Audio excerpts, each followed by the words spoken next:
Comrades, really ANC, from now onwards we are going to create 2.5 million jobs for the youth. 2.5 million jobs. Government does not create jobs. Businesses create jobs.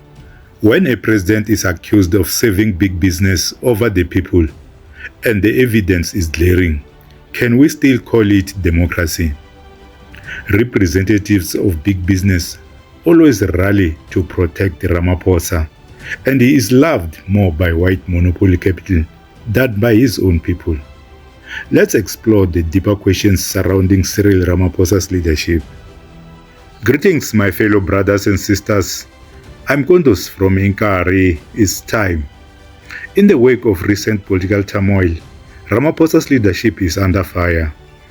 Allegations about his ties to white monopoly capital, his CR17 campaign funding, and his relationship with the DA are shaking public trust.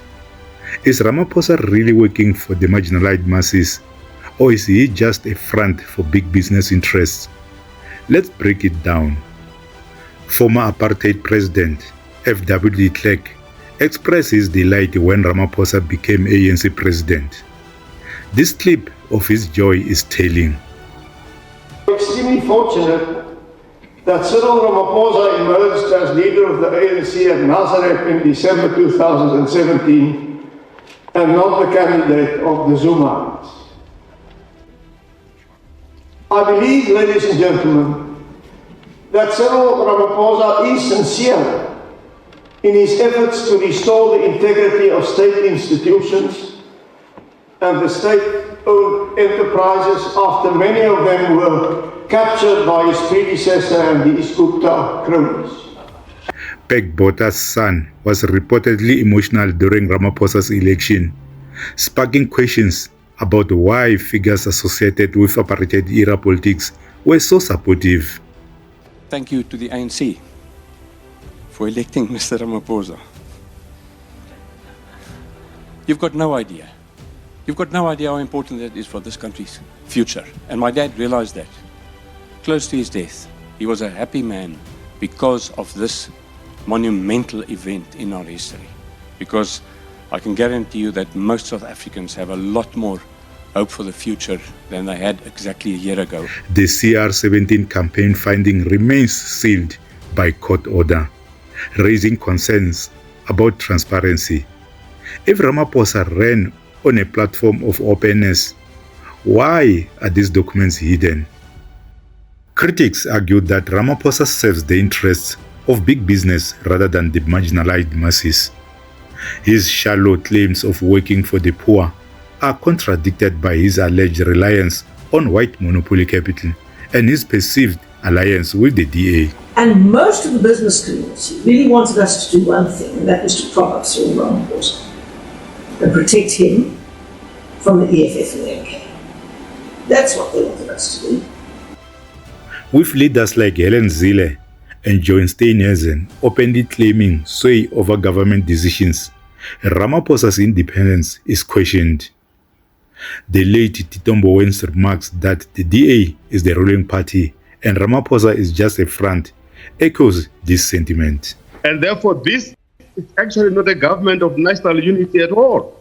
This is a coalition government of the parties which have not been able to get more than 50% of the vote. And I would like to insist on this. Conceptually, this is not a government of national unity we're talking about. We're talking about a coalition of parties to form a government.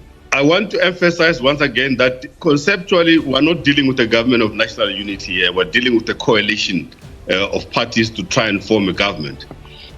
So from the beginning, Cyril Ramaphosa came up with this notion of a government of national unity, which he thought would be a better way of selling the concept of coalition to his own party.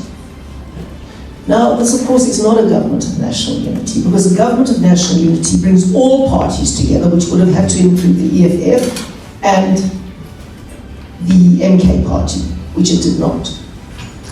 But it still gave the the president the fig leaf he needed to bring in all sorts of smaller parties to say, I'm not in a coalition with the DA. Now, the truth is that we are actually in a coalition, because a coalition means that if a party withdraws from the coalition, the government falls. Ramaphosa was elected as ANC president on a transparency ticket, yet these allegations and hidden documents erode public confidence. Many South Africans now wonder, is Ramaphosa leading for the people, or is he merely a placeholder for elite interests? Will the DA support the impeachment of President Cyril Ramaphosa on the Phala matter if this issue is resuscitated in Parliament? Well, we will only support the impeachment if the evidence suggests that there should be an impeachment, but I don't think we are now in a position, given the fact that we have signed a statement of intent, to start impeaching a president we've just voted for. Mm-hmm. That was the agreement we've made. We haven't said in future that we will never, ever do anything, but we will not support a motion of no confidence in the president, because that was part of the agreement. Mm-hmm.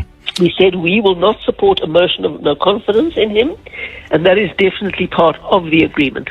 But if any evidence emerges of criminal wrongdoing or something like that, we would have to take a look at the issues and deal with them inside the government of national unity, no question. Yeah. We cannot be held hostage, but we have voted for Cyril Ramaphosa, and we've agreed that we won't make the government unstable by voting votes of no confidence in each other all the time. Yeah.